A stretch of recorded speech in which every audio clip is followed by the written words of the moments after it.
Bonjour tout le monde. Aujourd'hui, on va voir comment on peut utiliser Cplex et Python en même temps pour résoudre les problèmes mathématiques linéaires. Alors, on va refaire l'exemple de financial planning. Le problème qui consiste à faire un choix d'investir dans certains organismes. Par exemple, le premier est le régime de retraite, la sécurité du gouvernement et 3 actions A, B et C. On veut maximiser notre profit en investissant dans ces organismes. Alors, pour chaque organisme, il y a un profit annuel ou un taux d'intérêt annuel. Pour le régime de retraite, on a 5%, la sécurité du gouvernement, on a 8,8% et les actions A et B, C, c'est 9, 11 et 13%. Alors, notre fonction objectif est comme suit: Z égale 5% fois X1. X1, bien sûr, c'est le montant qu'on va investir dans cet organisme. Et 0,088 x2, aussi le montant qu'on va investir dans la sécurité du gouvernement, et 9% fois x3, et 11% fois x4, et 13% fois x5. x4 et x3, x4 et x5, ceci est une erreur, elle doit être x5. Alors je dis x3, x4 et x5 sont les montants qu'on va investir dans les actions A, et B et C. Alors, le montant qu'on va investir, c'est 200 000 dollars. C'est pour cela, notre première contrainte était x1 plus x2, x3 plus x4 plus x5 égale 200 000. Alors, c'est le montant qu'on va investir dans tous ces organismes. Ensuite, x1 doit être inférieur à 10% de tous les autres montants investis. Le montant qu'on va investir dans le régime de retraite doit être inférieur à 10% de tous les autres montants, x2, x3, x4 et x5. Et dans la sécurité sociale doit être supérieur à 50 000 dollars. Le montant qu'on va investir en sécurité sociale, c'est plus que 50 000 dollars. Les montants investis dans toutes les actions, puisqu'on pourra avoir des risques lorsqu'on va investir dans certaines actions, le montant investi dans toutes les actions doit être inférieur à 20 000 dollars. Et le montant de X3, qui est la troisième action, doit être supérieur à 20% des autres actions A, B et C. Alors, celui-là, c'est on a créé un modèle mathématique. Alors, comment on va résoudre ce modèle mathématique? On va utiliser Cplex. Mais Cplex, c'est un langage de programmation. Dans Cplex, on va utiliser le modèle... dans Cplex, on va utiliser la librairie dans Python, on va utiliser la librairie de Cplex. Alors, tout d'abord, on doit importer notre librairie les modules de notre librairie qu'on va utiliser. On va utiliser de notre librairie de cplex.mp.model. Bien sûr, dans cet ordinateur, dans ma machine locale, j'ai déjà installé Cplex. Vous devez avoir installé bien sûr Python, votre langage de programmation, et ensuite installer Cplex. Il doit être installé dans votre machine locale. Bien sûr, je l'ai installé. On nomme notre modèle financial planning. On lui donne un nom et Ensuite, on va bien sûr définir nos variables de décision. Nos variables de décision, comme dans notre modèle mathématique, c'est x1, x2, 3 et 4 et 5. C'est ce qu'on a fait. x1, 2, 3, 4 et 5. Chacun, c'est un montant à investir. Alors, on va utiliser ce sont modèle continuous var. Pourquoi on va utiliser modèle continuous var? Parce que ce sont des variables décimales.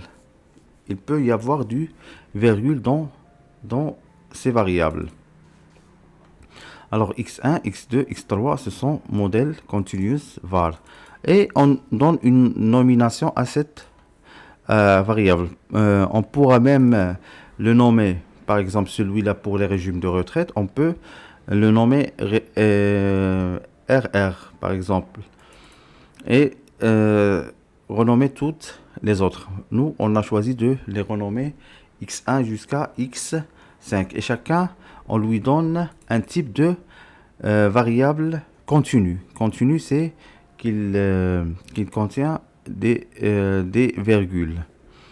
Alors, notre fonction objectif. Bien sûr, notre fonction objectif, on la copie bien sûr, de notre fonction objectif de notre modèle mathématique. C'est 0,05 fois x1 qui est notre variable, première variable. 0,088 fois x2, notre deuxième variable. 0,09 fois x3. 0,11 fois x4 et 0,13 fois x5 qui sont nos variables continues. Ensuite, on ajoute les contraintes. Les contraintes, la première contrainte, bien sûr, c'est quoi? C'est que bien sûr que le montant total à investir, c'est 200 000 dollars. On l'ajoute par modèle.add constraint. x1 jusqu'à x5, la somme. Ensuite, modèle.add constraint. On met x1 inférieur ou égal. On utilise les mêmes opérateurs mathématiques qu'on a utilisés dans notre modèle mathématique ici. Alors c'est inférieur ou égal, les plus comme ça et les égales comme ça. On met une double égale. Alors c'est inférieur ou égal 0,1 fois x2 jusqu'à x5 et c'est entre parenthèses. Alors, modèle, la troisième contrainte, x2 supérieur à 50 000. La quatrième contrainte, le total des actions est inférieur à 20 000. Et la quatrième contrainte, c'est x3.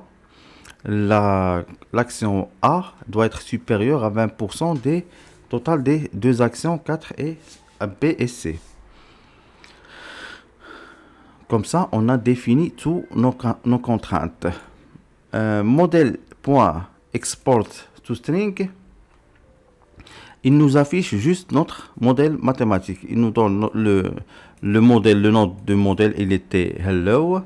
Maintenant, il est nommé par exemple financial planning. Si on réexécute, il doit mettre ici financial planning.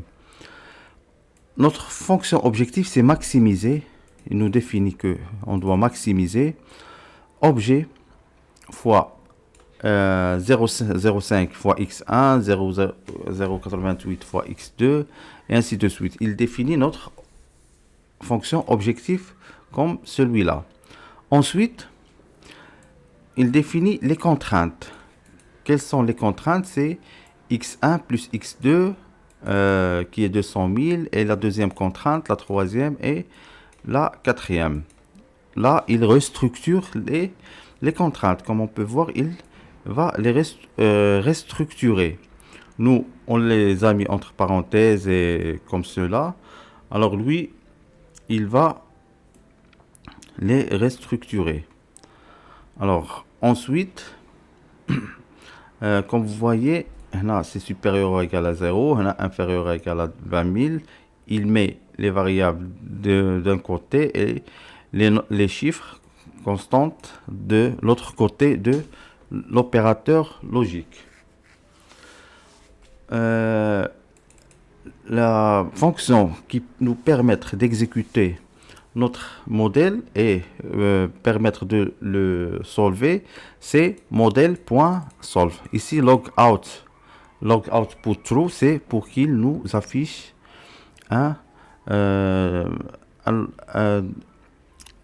il nous affiche s'il y a des erreurs ou s'il y a des comment il commence à calculer, comment il fait pour faire ce calcul. Alors, solution par point display, c'est pour afficher tous les solutions. Alors, il commence par le nom de notre modèle. L'objectif solution, c'est le montant qu'on va gagner, c'est 18 306,66. Alors, on doit investir 18 000 dans X2, c'est sécurité sociale. X3, 3333. Et dans X5, c'est 16 666. Alors, pour afficher tous les résultats de tous nos variables, c'est solution.getValues. GetValues, c'est pour qu'il nous affiche les valeurs de chaque variable. X1, X2, X3, X4 et X5. Alors, pour X1, c'est 0. On ne doit pas investir dans le régime de retraite. Il nous donne une décision ou bien un conseil de ne pas investir dans le régime de retraite. Ensuite, 3300 pour 18 000 pour sécurité sociale, 3300 pour l'action A, 0 pour l'action B et 16 666 pour l'action C. Alors, vous pourrez utiliser ce modèle dans Google Colab.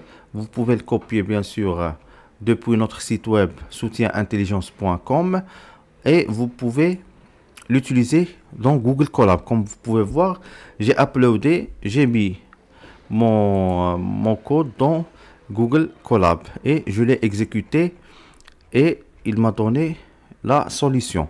Mais avant de commencer à exécuter ce modèle, bien sûr, vous devez installer la librairie Cplex et la librairie doCplex. Vous devez les installer à travers la commande pip install Cplex et pip install doCplex. Bien sûr, il installe ces deux librairies. Il va vous donner à la fin successfully installed doCplex et bien sûr, il doit tout d'abord installer Cplex. Successfully installed Cplex. Il a installé une version 22 et doCplex une version 2. Bien sûr, on fait une importation de notre modèle. Ensuite, on crée notre modèle. Ici aussi, je l'ai juste uploadé, je l'ai appelé hello. Regardez, ici, je déclare mes variables. Ici, j'ai fait une petite modification où j'ai déclaré mes variables en integer var. Je ne les ai pas déclarées en continuous. C'est un autre type. Continuous, ce sont des variables décimales ou bien des variables continues. Ici, c'est integer var. Ce sont des variables entières. Je les ai nommées x1, x2, x3, x4 et x5.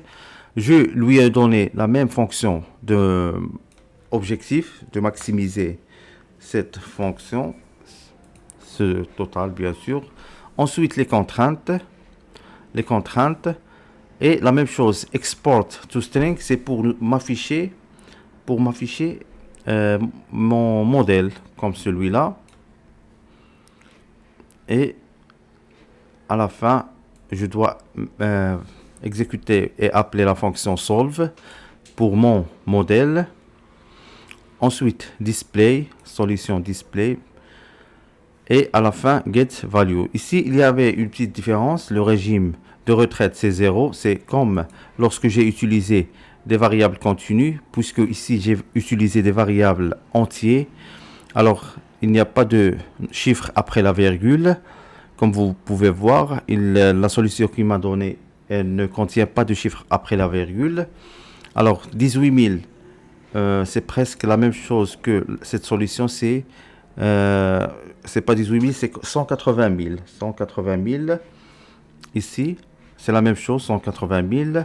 Il y a juste une petite différence. Ici, c'est 3333,33. Alors qu'ici, c'est 3334. Et aussi, ici, c'est 16 666,66. Ici, c'est juste 16 666. Alors, je vous remercie de votre attention et au prochain vidéo où je vais faire comment on utilise la même chose, la résolution de notre modèle mathématique à travers Simplex avec le langage Python. Mais cette fois, on va voir les problèmes TSP, Traveling Salesman Problem, MTSP, c'est Multiple Traveling Salesman Problem, et aussi le VRP ou Vehicle Routing Problem et capacité de Vehicle Routing Problem. Je vous remercie et à la prochaine.